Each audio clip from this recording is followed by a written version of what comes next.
You gotta have knowledge for life. You gotta have knowledge for life. You gotta have knowledge for life. You gotta have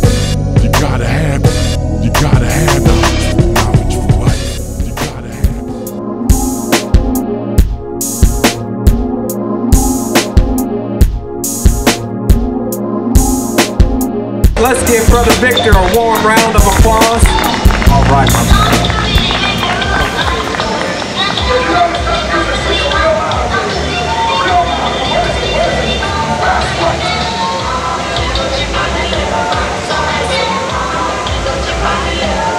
All right, hey, it went a little longer for over there at the Millennium stage for me. Hey, wait a minute, hold up. We gotta have a red, black, and green flag off the ground. Hold up, that can't be on the ground. Not like that. No. I just got slapped in the head by Brother Steve Coker saying, don't have it. I'll find somewhere up here. I need this up here.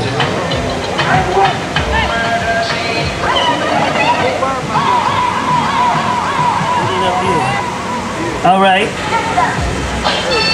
Basically, everybody, for the short time that I have the privilege of sharing some things with you, in the midst of this whole little talk, if I start talking on beat, it's because it's what's behind me, and I am black, I'm African. So, you know, the talk is gonna probably fit that groove, you know. But thank you for being here, those of you who are here. The title of this little talk was given to me by Brother Steve when I said, well, what do you want me to talk about? He said, distorted history, distorted reality. Now, distortion means that something's a certain way and it gets messed up. Like if I bent that mic stand there, it'd be distorted. So that's simple.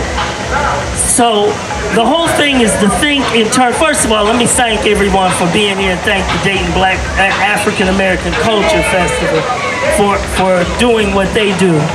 But let's imagine a box, and this box distorts anything going into it, and history comes into it distorted.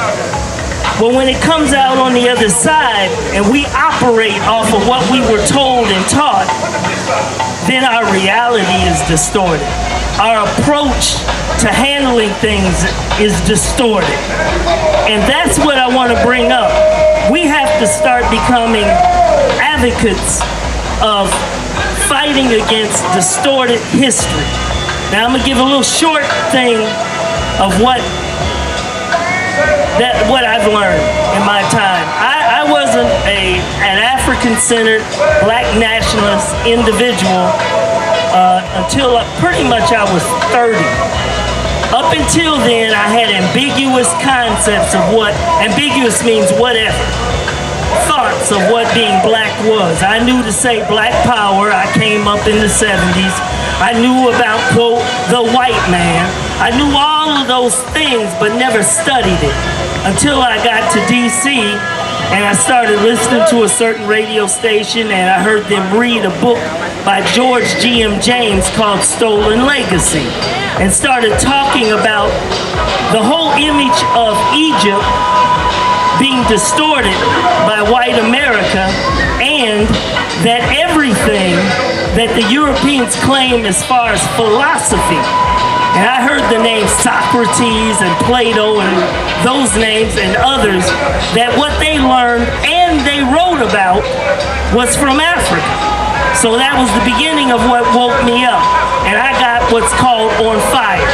Anybody that goes through a transition in your life and you see some light, you usually get on fire. You get hyped about what you learn. You know, change everything. You get kind of hardcore. I got hardcore. I mean, you know, if one of my relatives or children was holding a white baby, I just, you know, instead, I mean, just was losing, you know. That's what happens when you first wake up a lot of times. You get that with people getting into new health sidekicks or getting into religion. You see when they first get into it, you know, it's just on fire. You just, and sometimes that fire causes you to overlook things you need to study. And so I'm still learning. And that's one thing that this whole process is. We have to be, I put these things down on my phone. I'm doing like everyone else. I want to make sure I get the list, because there's a list of things that I brainstormed about that one should do when you get to the point of waking up, so that you can fight against distorted history. And so I put this: one, you have to be brave. You have to be brave when you take this step of learning. You have to be unafraid, because some things you will learn might appear to be frightening. And we've all heard the little thing about truth setting you free. But sometimes you'll hear things that's a little scary, and you need to learn it. So you have to be brave. The next thing, you have to be willing to learn. That's something when I was on fire, I wasn't too willing to learn, because I thought I knew it all just because I heard a few things. And you know, you have to be humble in that whole point of willing to learn. You know, you have to get to the point that I thought I knew everything. And I'll give you an example. When I started with this on fire, I looked at Europe as being unified, that the Europeans did damage to us and attacked the Africans almost in unison. That's not true. In fact, Europe has never been unified. They've never gotten along. In fact, they have always had problems. To this day, they do. So that's important. I also thought Europeans thought in terms of race. They didn't. Europeans, the concept of race in terms of what Europeans talked about was nationality. So Europeans, for example, Italians, at the time, Rome, you know, is in Italy, they couldn't stand those from what they called up north. Those like the Vikings and Germans and those up north, they called them savages, the people up north. You know, the Spaniards couldn't get along with the Brits or the British, because the Spaniards adopted Catholicism and the British went to Protestant, you know, concept. They never got along. The concept of white and race came on this continent. That's what I just learned. And when I say just learned, a couple years ago, I started studying about this whole ideology. And that ideology is the term of racism here, based on what's called, and learn this word, phenotype racism, is based on what you look like. Phenotype racism is what was discovered here, and here's how it came about.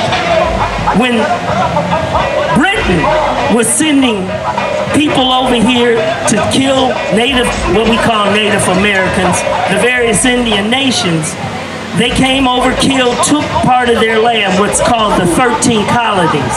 They were really 13 mini countries, in a way, 13 mini nations.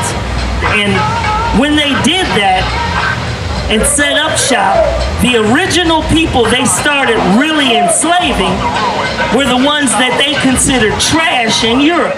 Mainly the Irish and the Scottish. Now, I didn't want to believe this when I first started out. I figured the minute they landed here, they brought African slaves with them. That's not really the way it went down. There were some Africans brought, some were slaves, some were free. Some were volunteers when it came to helping navigate ships. Some were not even involved in any ships involved slaves. But the majority of people originally brought, and that's because Britain had a problem. They had a different problem than what France had and what Spain had. France and Spain, their problem was they needed to get labor. So they were the first ones started to get into this slave trade in Africa really strong. Britain was way behind. Britain's problem was the Irish and somewhat the Scottish. And the poor Britons there. That was who they shipped over and forced labor initially. Now we're talking in the late 1500s. And what happened later on is they started getting African slaves too. Well, during that time, there were more Irish slaves than African slaves, and they worked together. They lived together, they were both, and slavery wasn't permanent back then. Slavery was a temporary thing if you lived long enough, and because it was very harsh. But a lot of times people didn't live past 6 years or so when they got there, but usually 6 to 7 years you were set free and given land, including African slaves.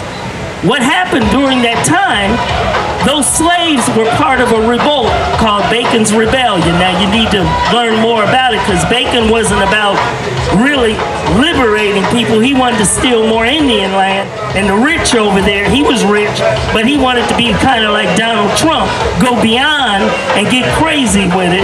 But what happened, he died during that revolution. When he died, those slaves, both Irish, white, and they weren't even called white and black, Irish and Scottish and African slaves, all united during Bacon's Rebellion.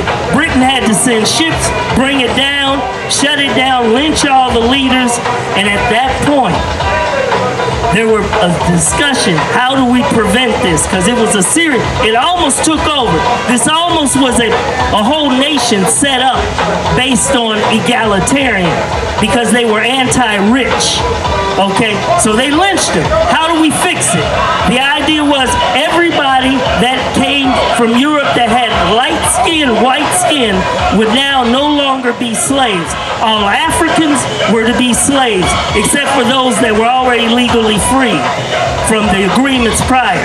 But that's where and then they set up even other things. Africans weren't allowed to carry weapons, all kinds of stuff. They set up the ideology of white, and white nationalism started on this country. And from that, it spread to the rest of the world. From there, it got over to South Africa with the Afrikaners. From there, Hitler talks about how great America was in creating the concept of white. He tried to do it in Europe. It wasn't going to work. It never worked. Nowhere else it worked but here. You could leave from over in Europe being a Swedish person, a French, a German, Italian, a Spaniard, an Irish, and you could come here and magically you're called white.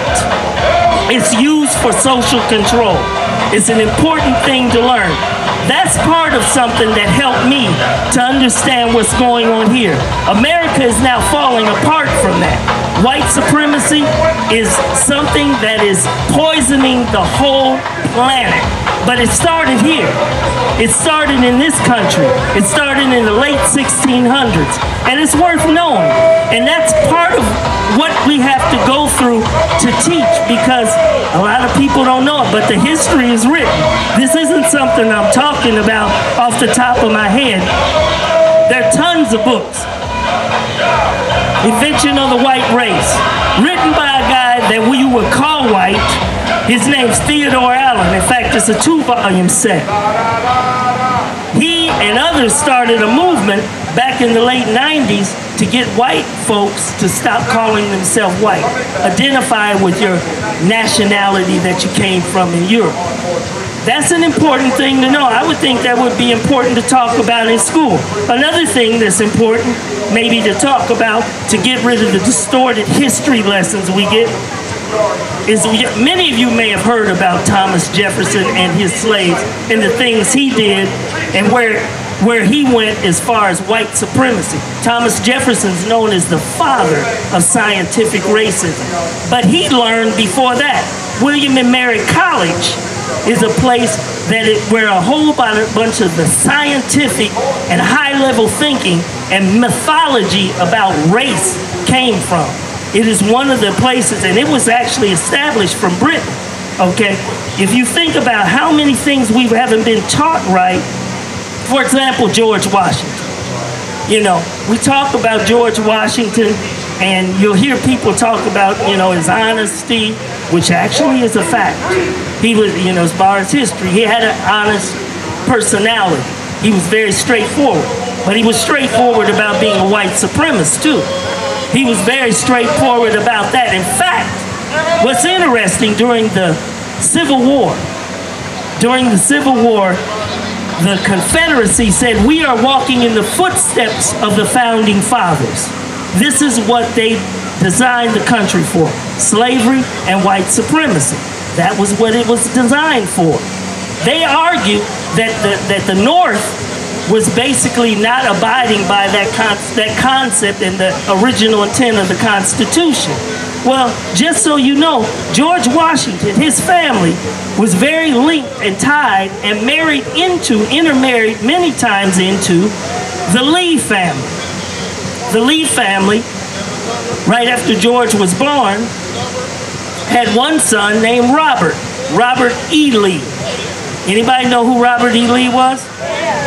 He was the head of the Confederate Army. He was very linked to George Washington. We need to understand the history of America. I don't even know if this stuff is taught in school. It's there, though. I don't understand it other than it's about what makes up America: white supremacy, slavery, and propaganda, giving lies. Now, I know I don't have much time to get in detail on stuff, and I really want to cut it short, but God, man, it's so hard to do when you need to wake up from things and understand that we got to keep waking up. That's right. But I don't want to... Take your time, Lil. Go. Really? Yeah, go okay, I'll go ahead for a little bit longer. I'm kind of like ad-libbing because I feel rushed on the whole subject.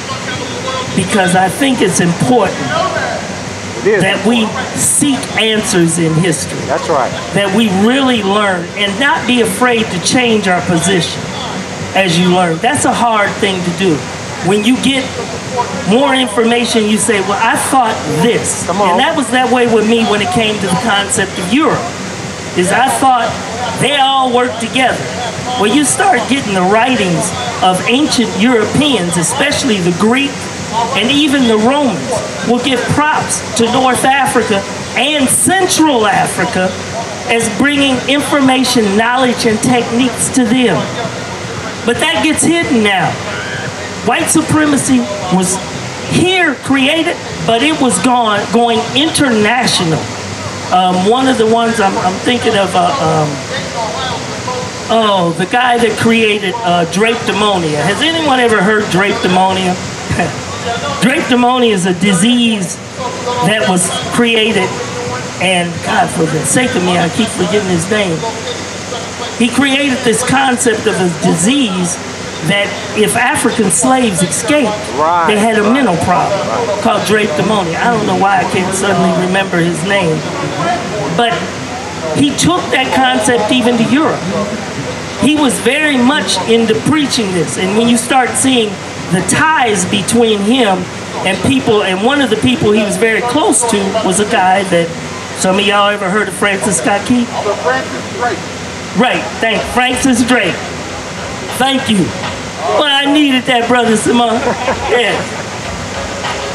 Right. Thing of it is you start looking at his history and the history and the links of what these people had and how important they were. Just like if anybody here is studying to be a lawyer or an attorney, one of the things, America's laws built on the Constitution. The Constitution was a compromise for a slaveocracy, for making sure America had a slave state, and the original intent was white supremacy. And when they did the Constitution, you do learn this in high school, they have what's called the Constitutional Convention, 1887. They went into a room in the private to create the Constitution. Not all of them, a few of them. And they weren't supposed to take notes. There wasn't supposed to be recording, though James Madison did. If you read the Madison papers, you will see that much of the Constitution was the institution of slavery and white supremacy. Well, one of the things, if you want to be a lawyer, is you base everything on the Constitution. Us, and even some of our liberal allies, will tell you in a heartbeat that the Constitution, we have constitutional rights. Almost like we're the only country, incidentally, that takes the Constitution and acts like it's something handed down by God. You know, no other country is that way. They will throw a constitution away and rewrite it. This country, they act like it was handed down by God. The Constitution is very flawed. You wouldn't have the idiot in the White House now if it wasn't for the Constitution built on slavery. It's what the Electoral College is. How come we can't have a revolution and shut down the Constitution and write a new one? You know, those are the mentality. That's the mentality we need to push and instill in people. If you look at the Constitution and you want to be a lawyer, you're studying that. But one of the main Supreme Justice that's held in high regard is John Marshall. Now, John Marshall, they said, yes, he had slaves. He was educated at William and Mary College, too. Okay, yes, he had slaves, but he only had 13, maybe 12 house servants. Well, recently, let's see, yeah, here it is. Recently, a legal historian, his name is Paul Finkelman, he was doing it, and he had always been preaching that, you know, that John Marshall, he was not, yeah, he had some house servant slaves, but he wasn't deep in it. He even freed his favorite #1 slave. Of course, the others didn't. They got transferred to his wife. Okay, but he supposedly freed one, gave him the option if he wanted to stay in Virginia, he could stay in Virginia, but if he wanted to go to Liberia, he could get $100. Well, back at that time, $100 is like $10,000 now. Okay, but still, that's not a lot. Okay, but the thing about it is he found out, he started studying him and looked at his will and ended up finding out that John Marshall not only had way more than 13 slaves, he has at least on record over 250 slaves. Now, if you want to know what that is, 13 means you're very rich. 250 is very, very rich. A slave would be what you would call today about the value of a car. Now you say, what car? Well, I'd say, what slave? Because that's what it is. So you have 13, you know, that's a pretty rich, 13 cars, somebody's pretty daggone rich. Okay, but 250 plus. He was a person that followed his influence of Thomas Jefferson that said money was actual slaves. Another thing needs to be taught in school. Money was not stable, but the value of slaves was extremely stable. You could get loans, you could trade on it and all of that. One of the things about John Marshall was very close friends with another Chief Justice, Taney. Now, Taney, anybody know who Justice Taney was? Taney was the one that did what? The Dred Scott decision.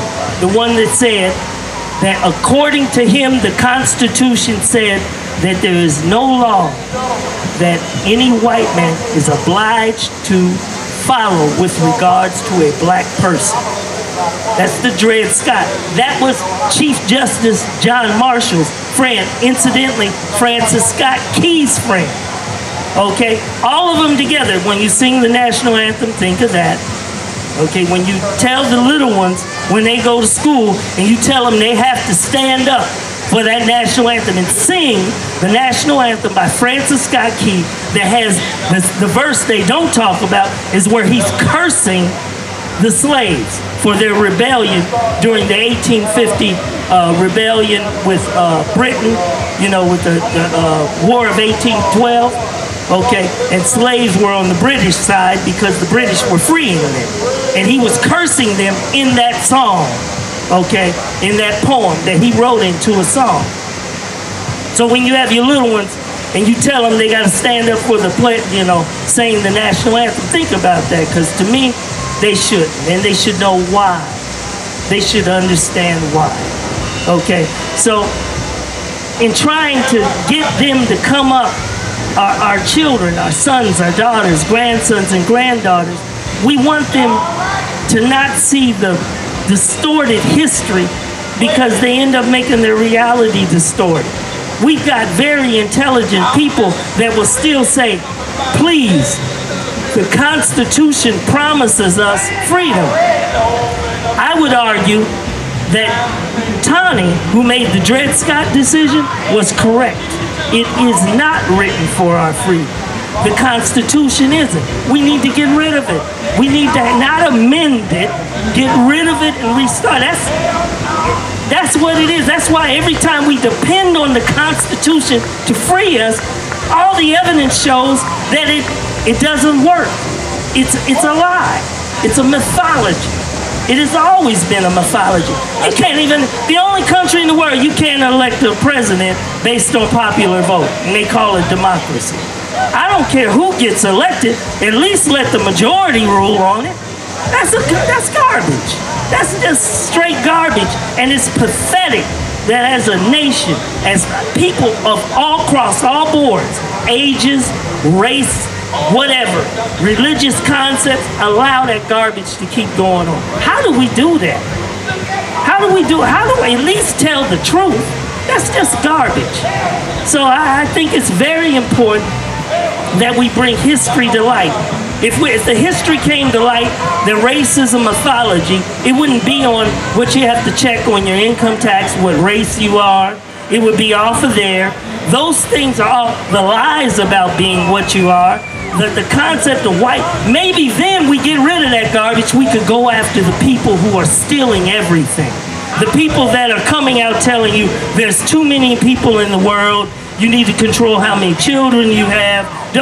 I'm gonna do what Amos Wilson said. With those folks that are always telling the oppressed people, the poor people, stop having children and get rid of them so we could cut down on population, overpopulation. Why don't we get rid of the damn greedy ones? Get rid of the greedy ones first.